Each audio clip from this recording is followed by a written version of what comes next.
देवता क्या है? कोई अद्भुत तत्व नहीं है। देवता कोई ऐसा शब्द भी नहीं है कि जिसके बारे में हम चौंके,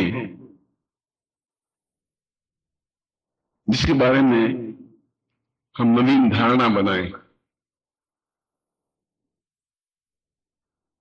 देवता ठीक वैसी ही योनि है जैसी गंधर्व योनि है, जैसे भूत प्रेत पिशाच राक्षस किन्नर अप्सरा योनियां हैं। उन गोचर और अगोचर योनियों में देवता भी एक योनि है,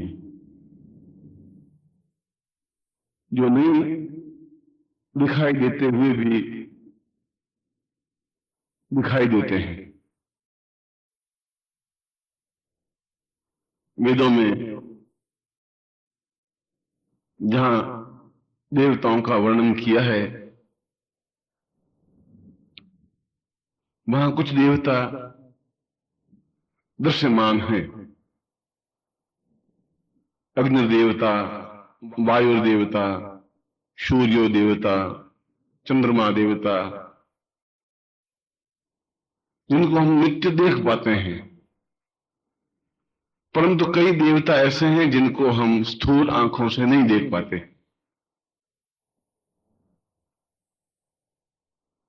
जैसे इंद्र हैं, मरुदगण हैं, ब्रह्मा हैं, विष्णु हैं, महेश हैं, महाकाली है, छिन्नमस्ता है, भुवनेश्वरी है, त्रिपुर सुंदरी है। इन दोनों ही प्रकार के देवियों और देवताओं में कोई अंतर नहीं है।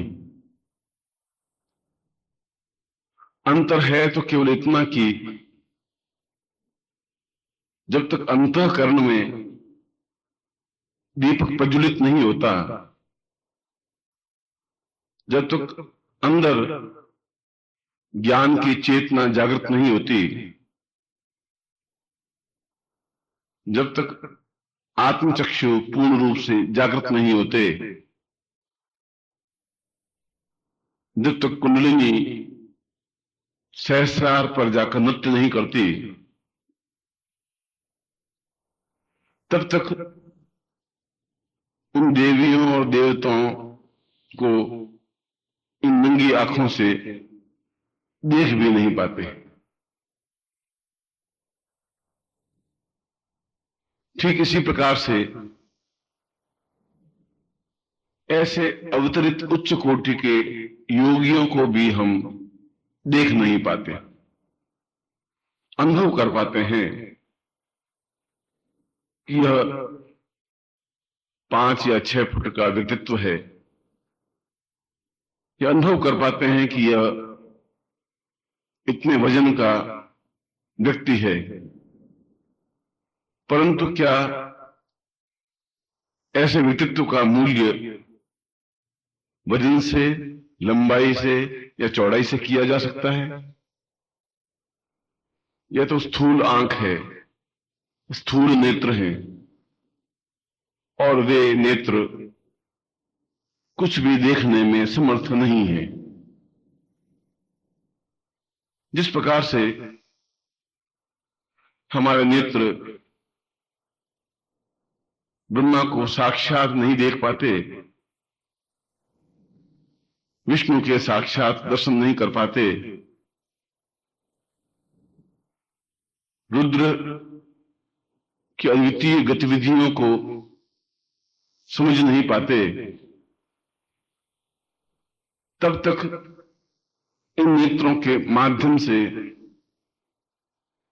ऐसे उच्च कोटि के योगियों के आत्म को भी नहीं देख पाते। उनके अंतर को भी नहीं देख पाते, उनकी विराटता को भी नहीं देख पाते, उनकी विशालता को भी अनुभव नहीं कर पाते हैं। और मनुष्य तो एक सामान्य व्यक्तित्व है, और वह व्यक्ति सामान्य है जो उत्पन्न होता है और मृत्यु के गर्भ में समा जाता है। वह व्यक्ति सामान्य है जो योनिज होता है और एक दिन शमशान में जाकर सो जाता है। वह व्यक्ति सामान्य है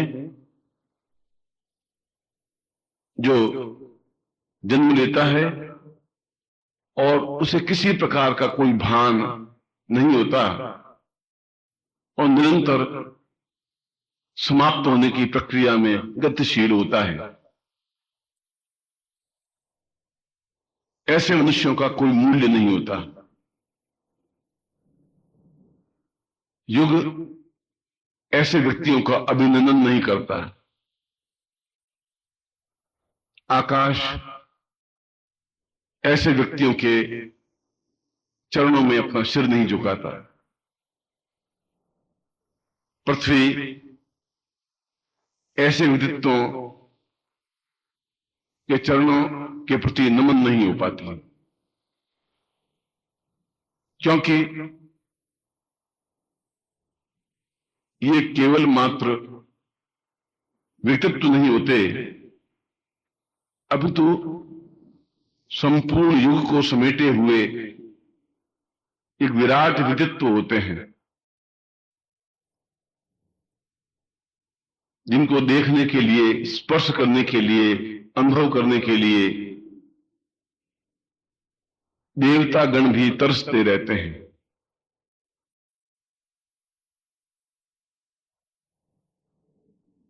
देवता और मनुष्य, गंधर्व और यक्ष, किन्नर और अद्विय, ये सभी इस बात के लिए लालायित रहते हैं कि वे इस पृथ्वी पर अवतरित हों, वे इस पृथ्वी की लीलाएं देख सकें, वे इस पृथ्वी पर गतिशील हो सकें और वे इस पृथ्वी को कुछ प्रदान कर सकें।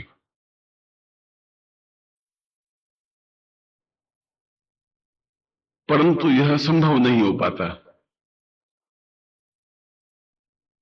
क्योंकि देवताओं में इतनी सामर्थ्य नहीं होती कि वे जन्म ले सकें।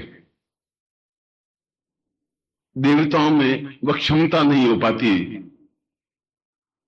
कि वे इस पृथ्वी पर अवतरित हो सकें। उन देवताओं में यह विशेषता नहीं होती कि किस प्रकार से मनुष्य बनकर पृथ्वी पर गतिशील होने की क्रिया होती है। और यह एक कठिन कार्य है, यह कांटों भरा कार्य है। यह ठीक वैसा ही कार्य है जैसे सूलों की सरसैया पर लेटा हुआ व्यक्तित्व हो। यह एक ऐसा ही कार्य है जैसे अंधड़ और तूफान में व्यक्ति निरंतर अपने गंतव्य मार्ग पर गतिशील हो। यह एक ऐसा ही कार्य है जहां घटाटोप अंधकार में भी प्रकाश बिंदु बनकर दृश्यमान हो सके। देवताओं में इतनी सामर्थ्य नहीं होती, देवताओं में इतनी क्षमता नहीं हो पाती। हमने उनको देवता शब्द से संबोधित किया है। और देवता का तात्पर्य है जो कुछ प्राप्त करने की क्रिया करता है वह देवता है। और वह देवता प्राप्त करता है इस देहधारी मनुष्य से जप, तप, पूजा, पाठ, ध्यान, धारणा, समाधि, स्तोत्र और विभिन्न प्रकार के मंत्रों का उच्चारण। क्योंकि देवता का तात्पर्य ही लेना है, स्वीकार करना है। परंतु क्या देवता पुनः देने में समर्थ है? शास्त्रों में ऐसा विधान नहीं है। देवता ऐसा प्रदान नहीं कर सकते क्योंकि उनके शब्द से ही यह स्पष्ट हो जाता है कि वे केवल लेने की क्रिया जानते हैं, स्वीकार करने की क्रिया जानते हैं,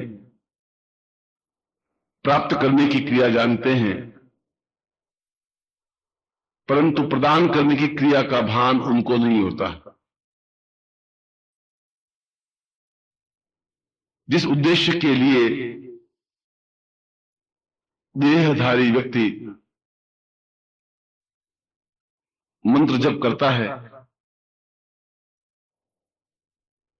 तंत्र में विशिष्टता प्राप्त करता है, योग, दर्शन और मीमांसा को अनुभव करता है,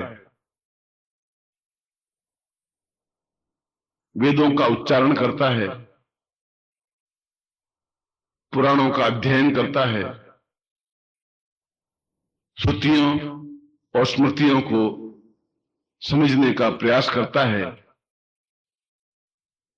उपनिषदों को आत्मसात करने की ओर सचेष्ट होता है,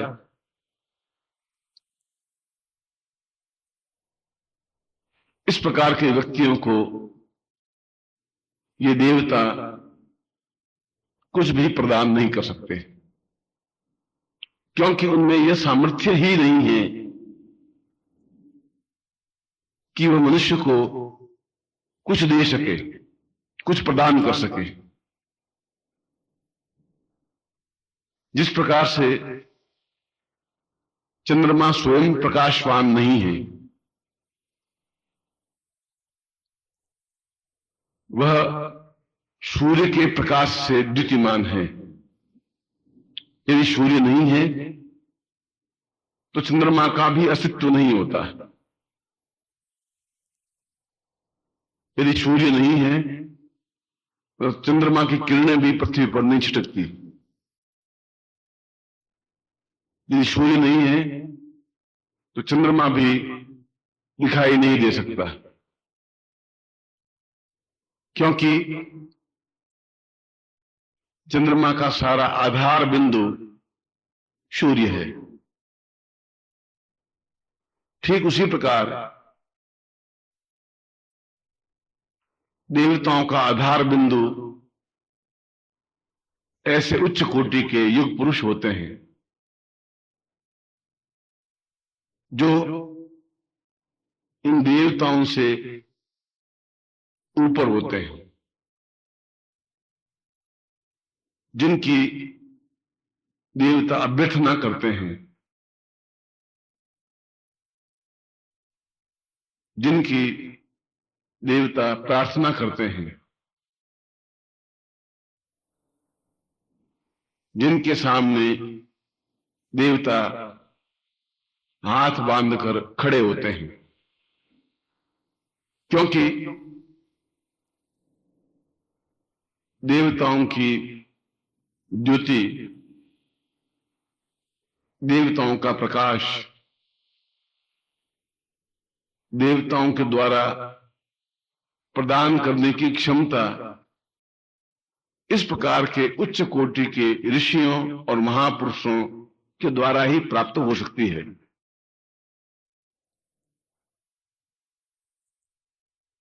और इस प्रकार के महापुरुष इसलिए पृथ्वी पर अवतरित होते हैं कि देवता लोग इस पृथ्वी पर विचरण करने के लिए लालायित होते हैं। वे इस बात को अनुभव करना चाहते हैं कि सुख क्या है, दुख क्या है, हर्ष क्या है, विषाद क्या है, प्रेम क्या है, अश्रु क्या है, हृदय की उद्वेलना क्या है, हृदय की उच्छृंखलता क्या है, और एक दूसरे की सामीप्यता क्या है। ये संचारी भाव देवताओं में नहीं होते। ये संचारी भाव दैत्यों में भी नहीं होते। ऐसा वरदान तो केवल मनुष्य जाति को ही मिला है। और जो इन संचारी भावों में गतिशील है वह अपने आप में आनंद अनुभव करता है, क्योंकि आनंद की अनुभूति प्रेम के द्वारा संभव है, क्योंकि आनंद की अनुभूति सौंदर्य के द्वारा संभव है। और जहां प्रेम है वहां हर्ष है, वहां विषाद भी है, वहां मिलन है, वहां विरह भी है। जहां तड़फ है वहां बेचैनी भी है। और यह तड़फ, यह बेचैनी, यह उच्छृंखलता, यह वियोग, यह मिलन जीवन का सौंदर्य है। और जो इस सौंदर्य को प्राप्त नहीं कर पाते वे अपने आप में अभागे होते हैं। और देवता लोग इन तत्वों से परे होते हैं। वे इन तत्वों को समझ नहीं पाते। वे इन तत्वों में समाविष्ट नहीं हो पाते। और जब तक समाविष्ट नहीं हो पाते तब तक देवता एकांगी होते हैं और एक ही प्रकार के रंग से बना हुआ चित्र अद्वितीय नहीं बन सकता है। जिसमें विविध रंग होते हैं, विविध आयाम होते हैं, विविध श्रेष्ठता होती है और विविधता होती है, इस विविधता को सौंदर्य कहते हैं। और प्रत्येक देवता सौंदर्यवान बनना चाहता है। और यह सौंदर्यवान तभी हो सकता है जब उसमें कोमलता हो, जब उसमें स्नेह हो, जब उसमें आदर की भावना हो, जब उसमें प्रेम करने की क्षमता हो, जब उसमें सौंदर्य को समझने की चेतना हो। और यह सब मनुष्य के द्वारा ही संभव है। और अधिकतर मनुष्य जन्म लेने के बाद मृत्यु की पगडंडी पर गतिशील होने के लिए बाध्य होता है, क्योंकि जो उत्पन्न होता है उसका नाश अवश्यंभावी है। जो जन्म लेता है उसकी मृत्यु निश्चित है। परंतु कुछ महापुरुष, कुछ अद्वितीय पुरुष, कुछ युग पुरुष ऐसे होते हैं जो मृत्यु की पगडंडी पर नहीं चलते, अभी तो अमृत के सागर पर पांव रखते हुए गतिशील होते हैं। वे युग पुरुष पृथ्वी पर नहीं चलते, अभी तो वायुमंडल पर अपने चरण चिन्हों को छोड़कर गतिशील रहते हैं। ऐसे युग पुरुष गतिशील होते हुए भी अगतिशील हैं, क्योंकि सामान्य व्यक्तित्व ऐसे युग पुरुषों को नहीं समझ पाता।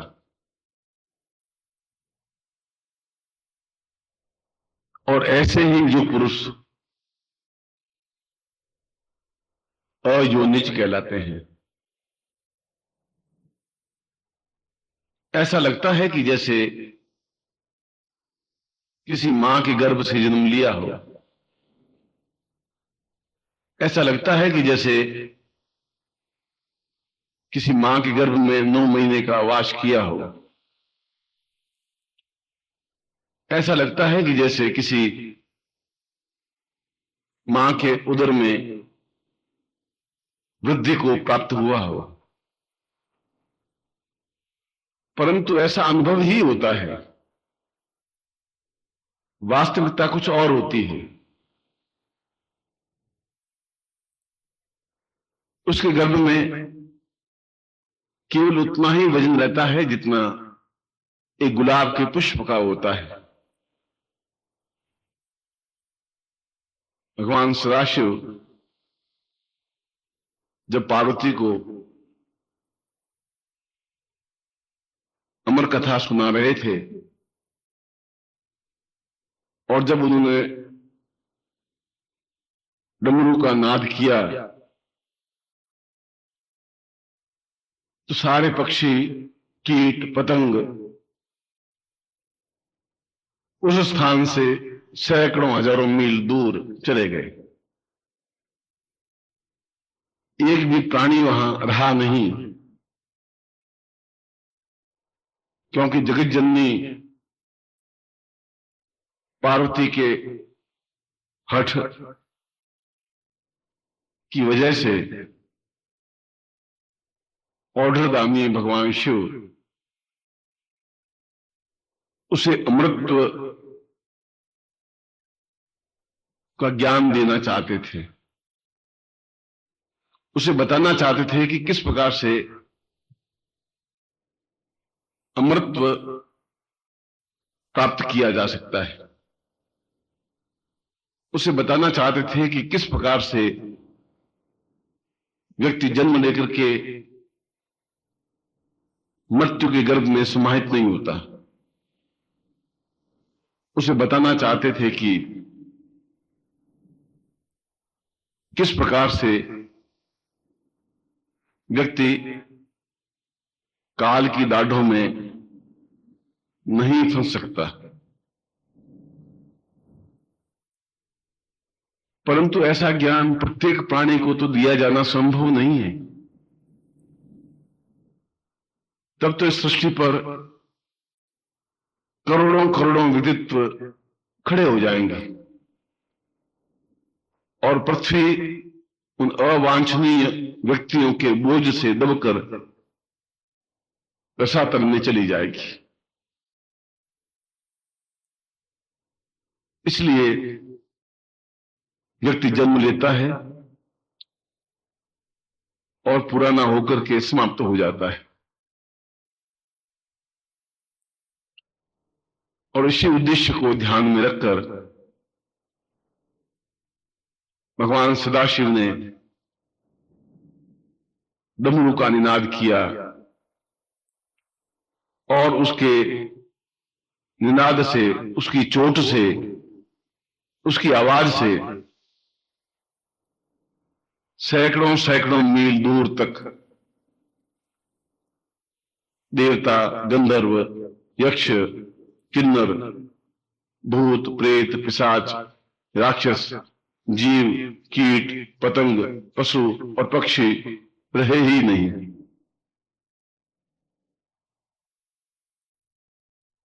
और जब ऐसा भगवान शिव ने अनुभव किया तो अमरनाथ के पास स्वयं अमृत बनकर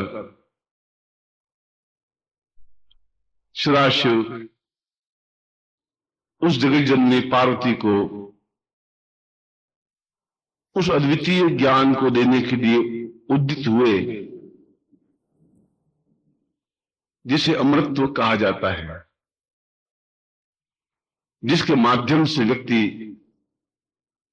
जरा मरण से रहित हो जाता है, जिसके माध्यम से व्यक्ति अयोनिज बन जाता है, जिसके माध्यम से व्यक्ति वृद्धता की ओर गतिशील नहीं हो पाता, जिसके माध्यम से व्यक्ति काल की ओर नहीं जा पाता। और जब ऐसा हुआ त्रिपुरारी ने उस अमर कथा का, उस गुह्य विद्या का, उस गोपनीय रहस्य का उद्घटित करने का निश्चय किया जो अत्यंत रहस्यमय है, अत्यंत गोपनीय है, अत्यंत दुर्लभ है। परंतु उस समय एक कबूतरी और एक कबूतर बैठे हुए थे और डमरू के निनाद से वे दोनों उड़ गए। परंतु एक अंडा, उनके उदर से निकला हुआ अंडज वहीं रह गया, क्योंकि उस अंडे में यह क्षमता नहीं थी कि वह गतिशील हो सके, उड़ सके। और जो ही कथा का प्रारंभ हुआ त्यों ही वह अंडज फूट गया और उसमें से जो जीव निकला उसने उस अमृतत्व कथा का श्रवण किया। कुछ ही समय के बाद सदाशिव को भान हुआ कि मेरे और पार्वती के अलावा भी कोई व्यक्ति है, कोई प्राणी है जो इस रहस्य को सुन रहा है, समझ रहा है। और उन्होंने त्रिशूल फेंका और वह कबूतर वहां से उड़ा। उसी समय वेद व्यास की पत्नी भगवान सूर्य को अर्घ्य दे रही थी।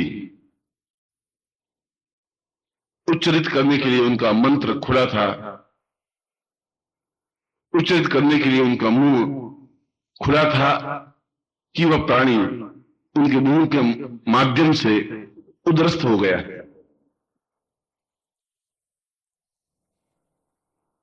बाहर सदाशिव वेद व्यास के घर के बाहर त्रिशूल गाड़कर बैठ गए कि जब भी यह व्यक्ति बाहर निकलेगा, जब भी यह बालक बाहर निकलेगा,